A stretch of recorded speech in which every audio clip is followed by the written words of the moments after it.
Palavra da Verdade, com Hernandes Dias Lopes. Irmãos queridos, nós vamos abrir a Palavra de Deus na carta de Paulo aos Efésios, capítulo 3, versos 14 a 21. Efésios capítulo 3, versos 14 a 21. O apóstolo Paulo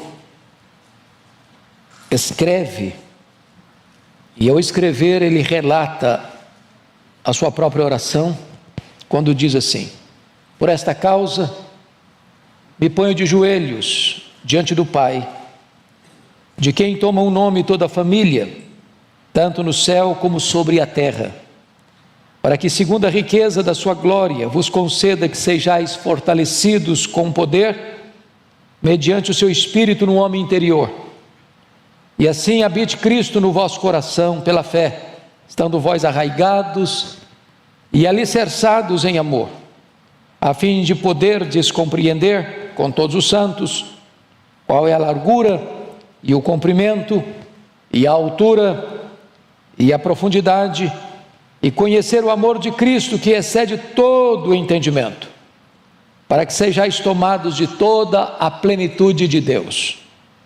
Ora, aquele que é poderoso para fazer infinitamente mais do que tudo quanto pedimos ou pensamos, conforme o seu poder que opera em nós, a Ele seja a glória na igreja e em Cristo Jesus, por todas as gerações, para todos sempre. Amém. Amém. Eu quero conversar com vocês hoje sobre o tema a oração mais ousada da história. A oração mais ousada da história. Quando você lê o livro de Atos dos Apóstolos, 3 igrejas se destacam. Primeiro, a igreja de Jerusalém. Segundo, a igreja de Antioquia da Síria. Terceiro, a igreja de Éfeso. A igreja de Jerusalém foi a igreja mãe. A igreja de Antioquia foi a primeira igreja missionária, que alevanta os olhos e quer cumprir a grande comissão até os confins da terra. A igreja de Éfeso suplanta as duas primeiras, no que tange ao avanço missionário, porque foi ali que Paulo experimentou um grande reavivamento espiritual, a ponto de uma cidade sede do templo da deusa Diana e do culto ao imperador ser totalmente tomada pelo poder da palavra de Deus, a ponto da palavra de Deus prevalecer. Igreja que vai plantar igrejas em toda a província da Ásia Menor. Igreja que vai ser pastoreada depois de Paulo por Timóteo e mais tarde pelo apóstolo João. O apóstolo Paulo, depois que saiu desta cidade, onde deixa uma igreja vibrante, no meio de tantas lutas e perseguições, ao ser preso em Jerusalém, ao ser transferido para Cesareia e ser enviado para Roma, nessa primeira prisão em Roma, ele escreve esta carta, conhecida como a rainha das cartas de Paulo, talvez a mais relevante carta sobre a doutrina da igreja em todo o Novo Testamento.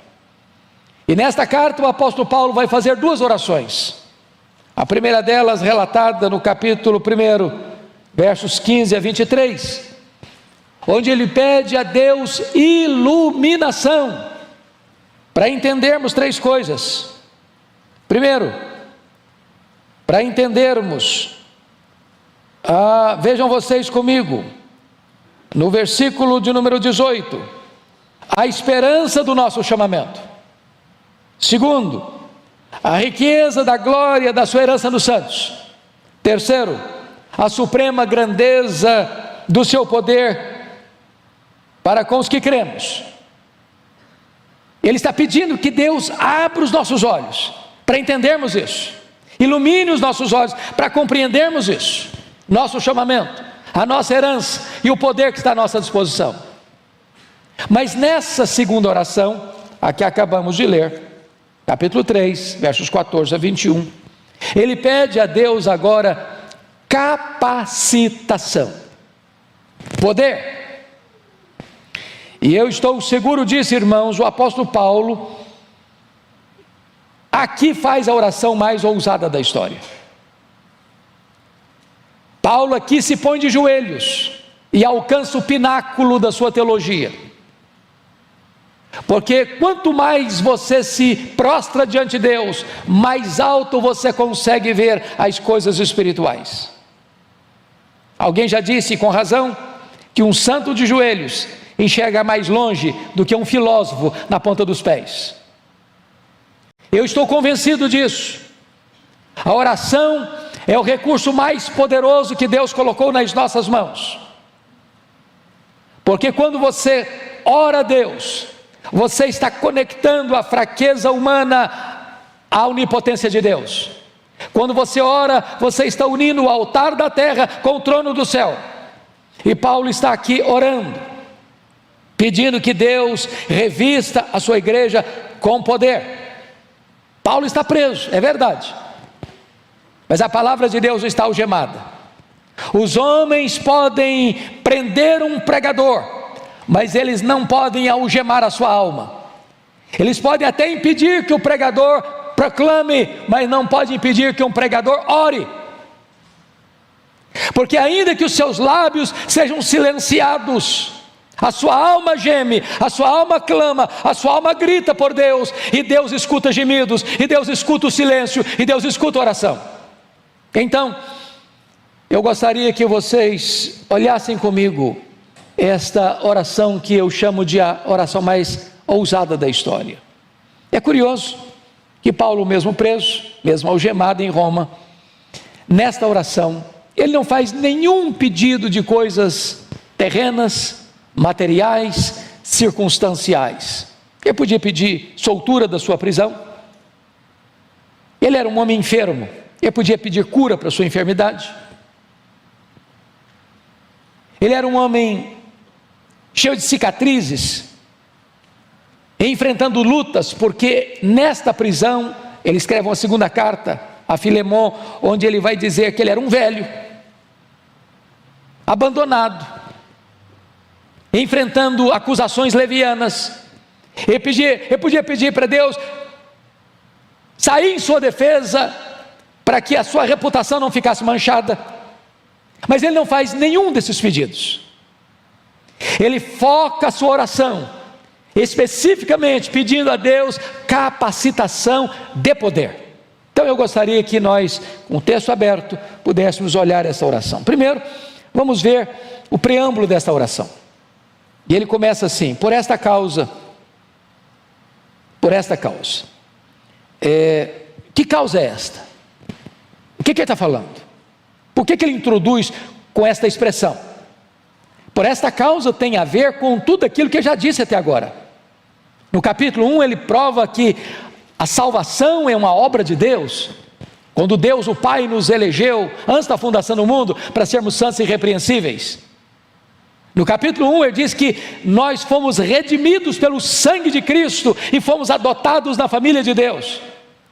No capítulo 1 ele vai dizer que o Espírito Santo nos foi dado, e o Espírito Santo nos selou, e o Espírito Santo nos foi dado com o penhor, dizendo que Deus vai completar essa obra que começou em nós.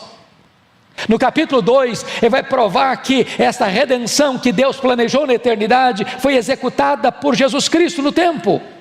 Nós estávamos mortos e Ele nos deu vida. Nós estávamos arruinados e Ele nos fez assentar nos lugares celestiais, acima de todo o principado e potestade. Nós estávamos perdidos e Ele nos salvou por sua graça. E Ele no capítulo 2 ainda mostra que judeus e gentios foram estreitados num só povo, numa só família, de tal maneira que o muro que separava foi quebrado, e agora somos uma só igreja, judeus e gentios servindo ao Deus vivo. No capítulo 3 ainda, ele vai mostrar que o grande mistério de Deus, oculto das gerações, está agora revelado, que Deus forma de judeus e gentios um só povo, uma só igreja, um só rebanho, uma só família. E agora ele vai orar. pedindo esta capacitação por esta causa. Ele diz: eu me ponho de joelhos. O judeu costumava orar de pé, mas Paulo aqui por esta causa se põe de joelhos.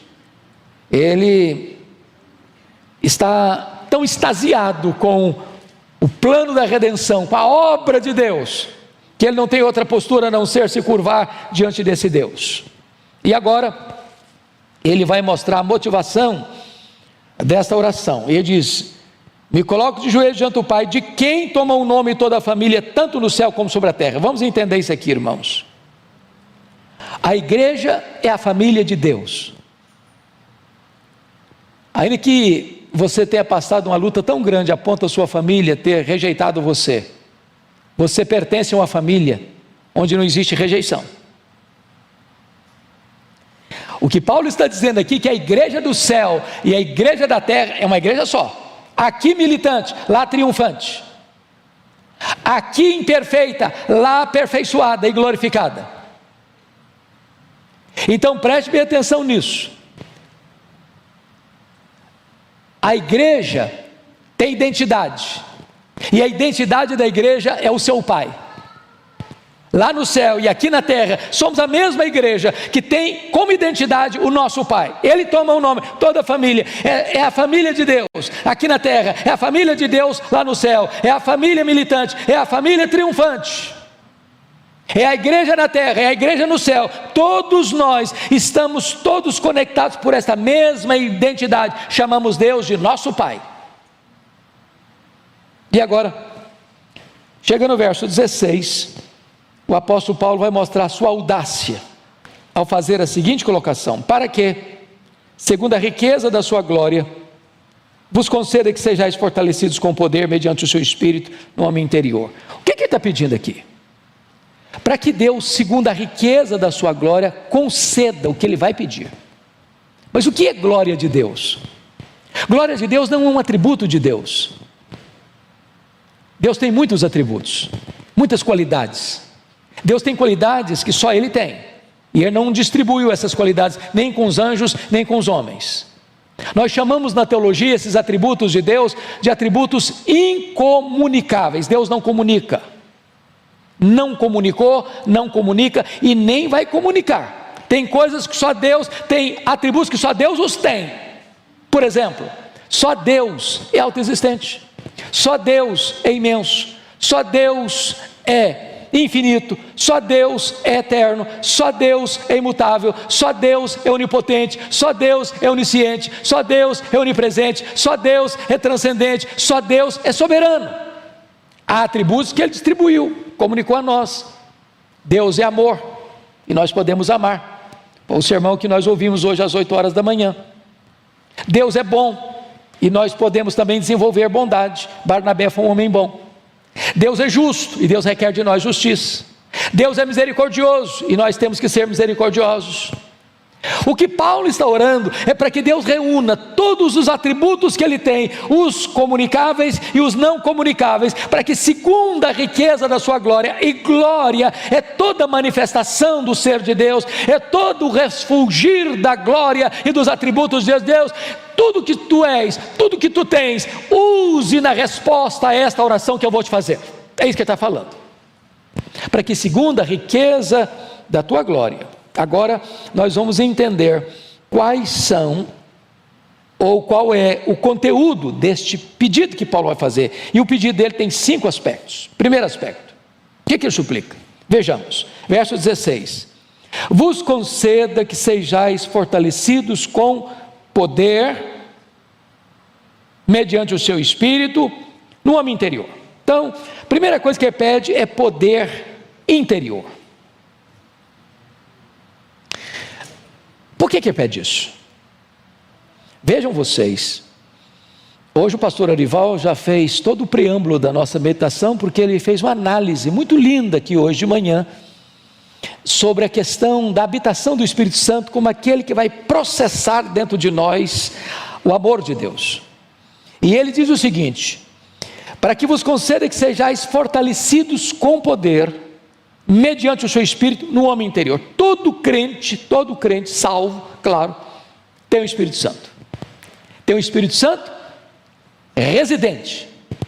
Quem não tem o Espírito Santo, esse tal não é dele. Ninguém pode dizer Senhor Jesus, senão pelo Espírito Santo. Então todo salvo tem o Espírito Santo. Mas nem todo salvo que tem o Espírito Santo presente, tem o Espírito Santo presidente. Nem todo salvo que é habitado pelo Espírito Santo, está cheio do Espírito Santo. Nem todo crente, em quem o Espírito Santo habita, está revestido com o poder do Espírito. E Paulo está orando para que você e eu sejamos revestidos por esse poder. Que poder? É o poder que vem mediante o Espírito Santo. É Ele quem aplica, Ele quem dá o poder, Ele quem processa esse poder, Ele quem capacita.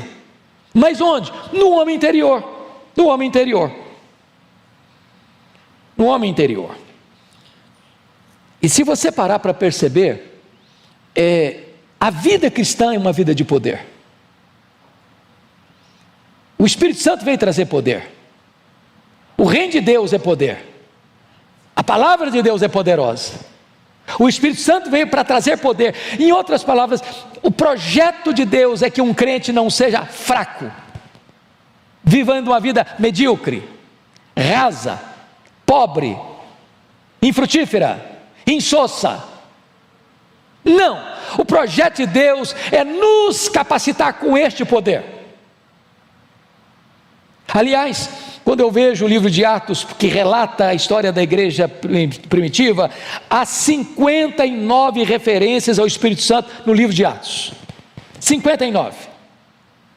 E boa parte dessas referências, irmãos, tem a ver com este projeto de Deus, você ser capacitado com poder, ser capacitado com poder, ser capacitado com poder, poder para viver uma vida de santidade, poder para obedecer, poder para glorificar a Deus, poder para honrar a Deus, poder para viver uma vida digna, poder para pregar a palavra, poder para vencer o diabo, para vencer o mundo, para vencer o pecado. Paulo está dizendo: Deus, eu preciso desse poder, derrama esse poder sobre a tua igreja. Mas ele vai explicar um pouco melhor como é que isso funciona. Olha vocês, no versículo 17, que ele diz assim: e assim habite Cristo no vosso coração pela fé. Eu quero chamar a sua atenção para esta expressão: e assim habite Cristo no vosso coração pela fé. Você precisa do poder do Espírito Santo agindo no seu homem interior, para que você compreenda a implicação de Cristo habitar no seu coração pela fé. Porque a palavra, o segredo está aqui na palavra habitar. Existem duas palavras na língua grega para habitar. A palavra primeira é a palavra paroikel, é habitar como estrangeiro, temporário. Você vai para um hotel, está fazendo uma viagem, a negócio, a lazer ou de férias, e você habita ali, uma noite, 2 noites, 3 pernoites. Mas ali não é a sua morada permanente. Você não vai ficar ali a vida toda. Você vai passar por ali, vai cumprir a sua agenda ali e volta para sua casa. Esse habitar temporário é paroikel. Não é a palavra que Paulo usou aqui. A palavra que Paulo usou aqui foi katoikel. E katoikel é habitar como residente. Por exemplo, se você perceber comigo, nas Escrituras, lá em Colossenses 2:9, está escrito: porque nele, em Cristo, habita corporalmente toda a plenitude da divindade. A palavra lá é paroikel, ou melhor, katoikel. Habitar, a divindade habita em Cristo sempre. Sempre. Nunca houve um momento que ele disse: não, eu não sou Deus. Mesmo quando ele encarnou, ele continuou sendo Deus. Ele não deixou de lado a divindade quando se encarnou, e ele não deixou a humanidade quando ele voltou para o céu como Deus. A ideia aqui, irmãos, é esta: Cristo habita no seu coração como um viajante que fica num hotel, ou como um morador permanente. Quando você habita como dono da casa, você limpa a casa, você reforma a casa, você muda os móveis da casa, você faz como Neemias, pega os móveis de Tobias e joga fora. Você é o dono, você tem todas as chaves, você tem o domínio, você tem o controle, você tem a posse, você tem o uso, você tem a autoridade. A grande pergunta que eu faço aos meus irmãos nesta manhã é essa: você já entregou todas as chaves da sua vida para Jesus? Existe alguma área da sua vida que ainda não está debaixo do governo de Jesus?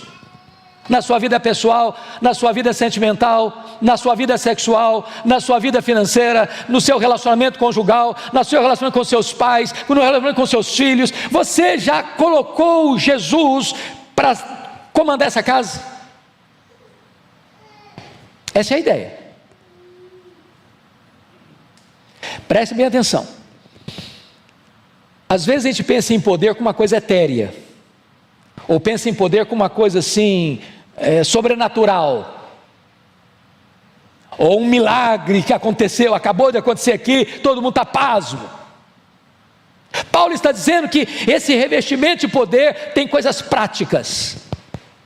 É você entregar as chaves todas da sua casa, da sua vida, do seu coração, do seu casamento, da sua família, dos seus negócios, da sua empresa, do seu comércio, da sua vida de lazer, do seu descanso. Tudo isso você entrega a Jesus. Toma conta, é teu, fica aqui, mora aqui, o Senhor é o dono da casa, o Senhor faz o que o Senhor quiser da minha vida. É preciso ter poder para isso, irmãos, para que Jesus habite no nosso coração dessa maneira. Mas vamos avançar um pouco mais no pedido de Paulo, quando ele diz assim: assim habite Cristo no vosso coração pela fé, estando vós arraigados e alicerçados em amor. Bom, eu não combinei com o pastor Arival para pregar o que preguei, porque ele já tratou desse assunto hoje de manhã, sobre a questão do amor, mas aqui Paulo vai lançar duas metáforas sobre amor. Notem comigo: arraigados e alicerçados. A palavra arraigado vem de raiz, e a palavra alicerçado vem de alicerce. Então ele está usando uma figura da botânica, ele está usando uma figura da engenharia civil, ele está usando a figura de uma árvore, e ele está usando a figura de um prédio. Tanto uma árvore quanto um prédio precisa de quê? De estabilidade. O que dá estabilidade para uma árvore? Suas raízes. O que dá estabilidade para um prédio? Seu alicerce. Se uma árvore não tiver raiz, quando passa o vendaval, ela tomba. Se um prédio não tiver um alicerce saudável e bom, e se o engenheiro errou nos cálculos, quando vem um problema mais grave, o prédio entra em colapso. O que Paulo está dizendo? Como é que você sabe que Jesus habita no seu coração? Como é que você sabe que Jesus não é apenas um morador temporário, mas é o dono da casa? É se você ama. Mas como é que você sabe que você ama? É se quando vem os problemas da vida, você permanece de pé. Porque amar quem ama você, até o ateu consegue fazer isso. Ele não conhece a Deus, ele não respeita a Deus, ele não tem nenhum relacionamento com Deus.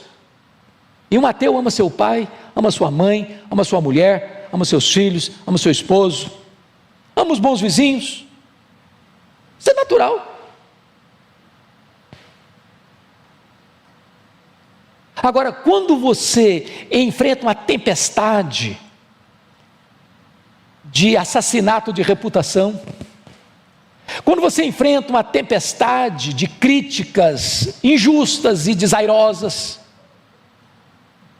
quando você é vítima de uma orquestração para arruinar sua vida, seu trabalho, sua reputação, sua família, sua honra,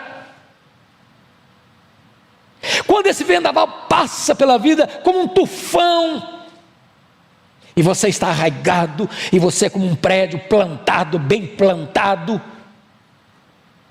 você permanece firme, e ama até seus inimigos, e ora por eles, pagando o mal com o bem. Esta é a evidência de que Jesus tem as chaves. porque ele não pagou impropério com impropério. Os homens cuspiram no seu rosto, os homens esbordoaram a sua cabeça, os homens o pregaram naquela cruz, e ele lá do topo daquela cruz diz: Pai, perdoa-lhes, porque não sabem o que fazem. Nós não temos relacionamentos saudáveis, nem dentro de casa, nem fora de casa, a não ser que o Espírito Santo nos capacite para que Cristo tenha as chaves da nossa vida. Mas vamos um pouquinho mais, vamos um pouco mais.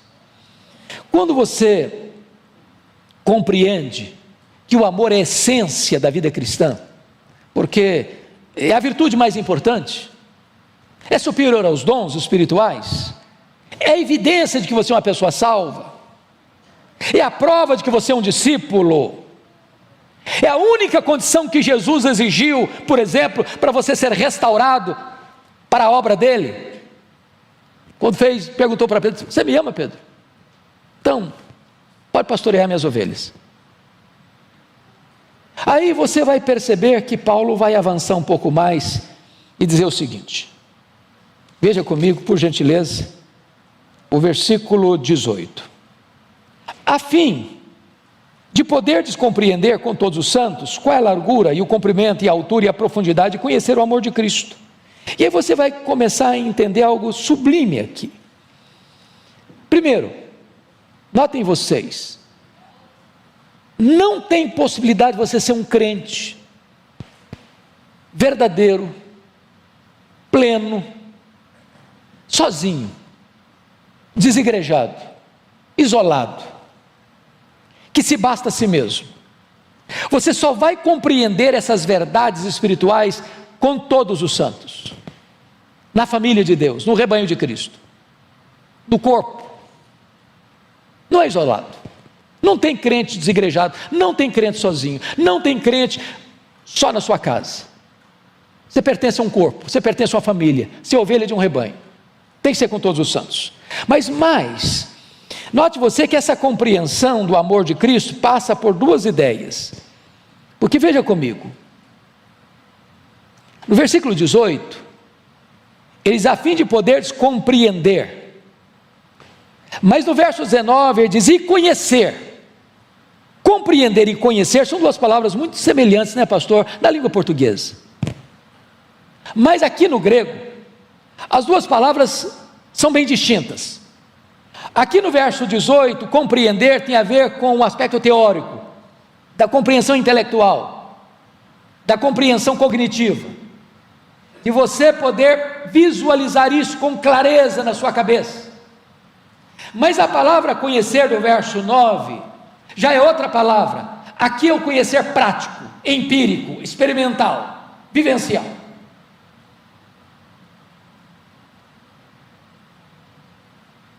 Você não conhece o amor de Cristo porque você lê um livro fenomenal, que tem todos os conceitos de que o amor de Cristo, entendi. Aí eu compreender, do verso 18.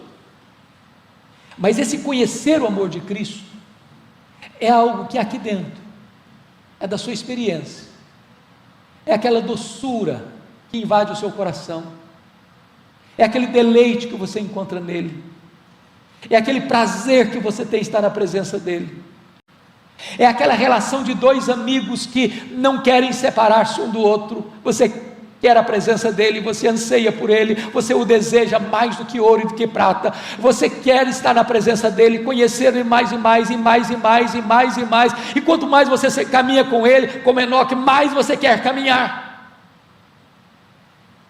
Você e eu precisamos de poder, amados, para compreendermos o amor de Cristo.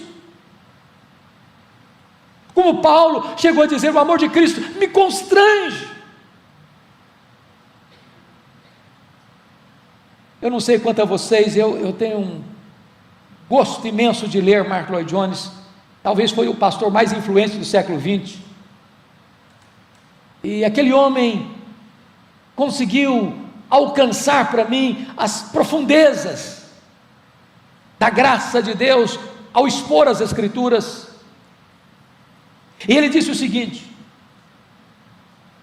se você entende, se você medita, se você compreende, se você conhece as profundezas do amor de Cristo por você, que sendo Deus não julgou como usurpação ser igual a Deus, Ele a si mesmo se esvaziou, Ele mesmo assumiu a forma de servo, Ele voluntariamente vai para a cruz, depois de ser cuspido e esbordoado, Ele voluntariamente vai para o cadafalso da ira de Deus, que devia cair sobre nós, e sorve gota a gota aquele cálice amargo da ira de Deus no nosso lugar.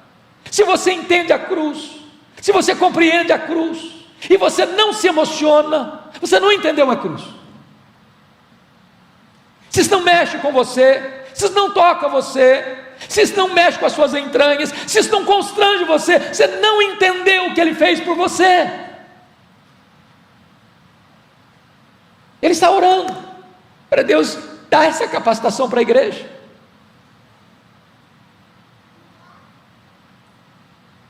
Irmãos, é o amor de Cristo que é derramado no nosso coração, o amor de Deus que é derramado no nosso coração, é que faz o que Paulo está falando aí. Você precisa conhecer o amor de Cristo, que excede todo o entendimento. Só assim você vai entender a largura do amor de Deus, o comprimento do amor de Deus, a altura do amor de Deus, a profundidade do amor de Deus, os limites do amor de Deus, que abrange todos os homens, que abrange todos os tempos, que abrange o homem mais rico e o homem mais pobre, e que atinge o homem mais vil, jogado lá na sarjeta do pecado, e Deus o ama. Você e eu precisamos compreender isso. Mas agora, eu acho que Paulo chega ao pináculo, ao apogeu, quando no verso 19 ele pede o seguinte: e conhecer o amor de Cristo, que excede todo o entendimento, para que sejais tomados de toda a plenitude de Deus. Eu acho que não tem jeito de pedir mais, tem? Bom, não tem mais jeito. O que Paulo está pedindo aqui, irmãos, é incompreensível para a nossa mente humana, porque ele não pede para que você seja tomado de Deus, ele não pede para que você seja tomado da plenitude de Deus, ele pede para que você seja tomado de toda a plenitude de Deus. Bom, voltando um pouquinho, quem é Deus? Pense nos atributos de Deus,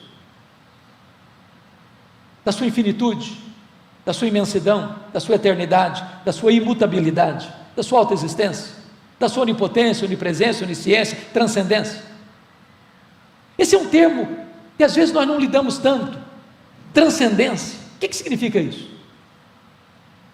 Significa que tudo que existe, tudo que existe, eu vou lhe dizer algo: o universo não é nem imenso, nem infinito.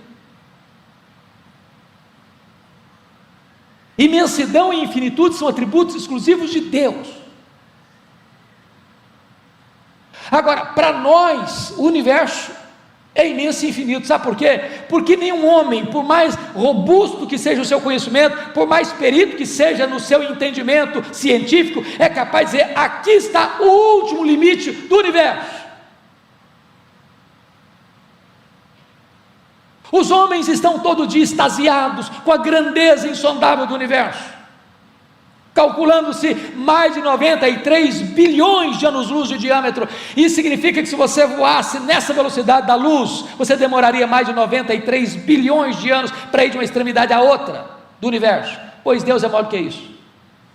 Não há um centímetro que Ele não possa dizer: isso aqui é meu, criei isso aqui, sou dono disso aqui, estou aqui. Ele está em toda parte. E agora Paulo orando para que você e eu, frágeis vasos de barro, sejamos tomados de toda a plenitude de Deus. Sabe qual é o problema que você e eu temos? É que nós somos tentados, ou levados, ou induzidos a pensar que tudo o que Deus pode e quer fazer na nossa vida é o que nós conhecemos, já experimentamos. Irmãos, nós só estamos arranhando a superfície. Deus tem mais. Deus tem infinitamente mais para nós.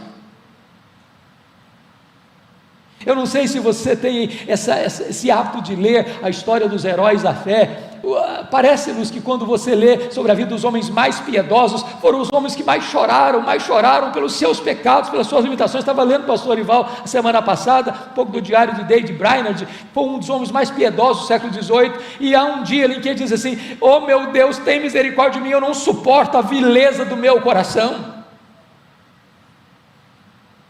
Quanto mais você conhece a Deus, mais você sabe que você tem muito mais para conhecer. Paulo está orando para que você e eu sejamos tomados de toda a plenitude de Deus, como se cada poro do nosso corpo, ou cada poro da nossa alma exalasse Deus. Aí você pode dizer: bom, Paulo, mas eu acho que você estava velho, estava doente, preso. De repente você estava delirando um pouco, você foi um pouco exagerado, você foi hiperbólico demais. Aí ele diz no verso 20 algo espantoso, depois de fazer a oração mais audaciosa da história: ora àquele que é poderoso para fazer não mais, não muito mais, mas infinitamente mais. Aí eu já não estou entendendo, confesso a vocês, porque eu não sei o que é infinitamente mais daquilo que é o mais exagerado possível. Eu não sei. Eu não sei se Deus atender o pedido do verso 19, eu ser tomado, você ser tomado de toda a plenitude de Deus, se pode acontecer mais alguma coisa ainda, se dá para esticar um pouco mais ainda. O que Paulo está dizendo é que não há limitação em Deus, não há. Se você pensa que você foi ao máximo, já tem mais terreno a conquistar, tem mais para ir, Ele tem mais para dar.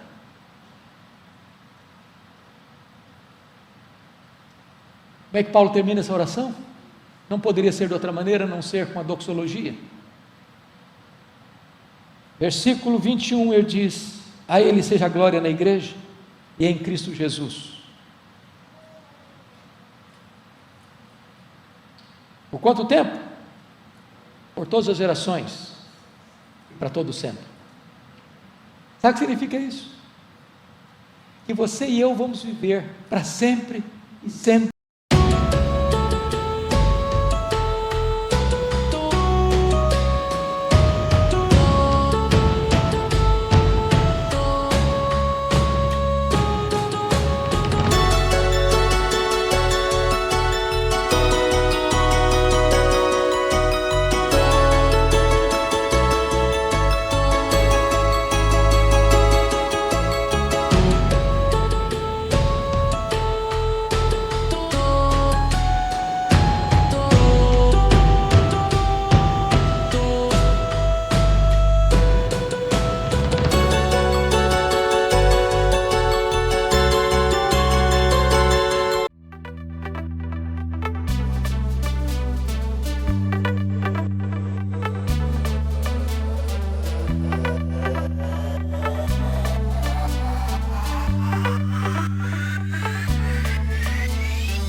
Sempre e sempre para exaltar este Deus.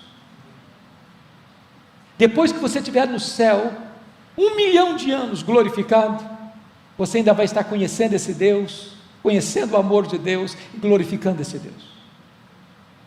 Depois que os séculos e os dos séculos e os séculos passarem, e milhões e bilhões de anos acontecerem, você ainda vai estar extasiado com esse Deus, glorificando esse Deus de todo o seu coração, por toda a eternidade, por toda a eternidade, por toda a eternidade. Não seria melhor em começar a ensaiar agora? Vamos ficar em pé?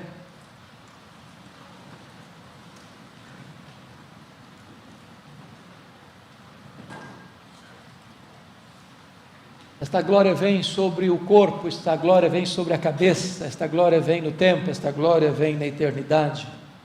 Esta é a glória que Deus quer derramar sobre nós, para vivermos esta vida maiúscula e superlativa.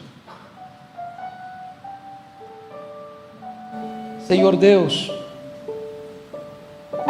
por amor do Teu nome, volta o Teu rosto para nós, esta hora. Nós não queremos viver uma vida rasa, supérflua, epidérmica, medíocre, rasa. Oh meu Deus, Tu tens tanto para nós. Não permita que vivamos na escassez, vivendo como mendigos espirituais, se os banquetes da graça estão fartos. Não permita que sejamos fracos, a ponto do diabo se irandar conosco, se temos toda a grandeza do Teu poder à nossa disposição. Não permita, Deus, que rebeldemente queiramos controlar áreas da nossa vida, quando todas as chaves precisam ser entregues a Jesus. Oh meu Deus, por amor do Teu nome, assiste-nos, fortaleça-nos, revigora-nos, capacita-nos a viver esta vida vitoriosa em Cristo Jesus, para a Tua glória e louvor, em nome de Jesus, amém.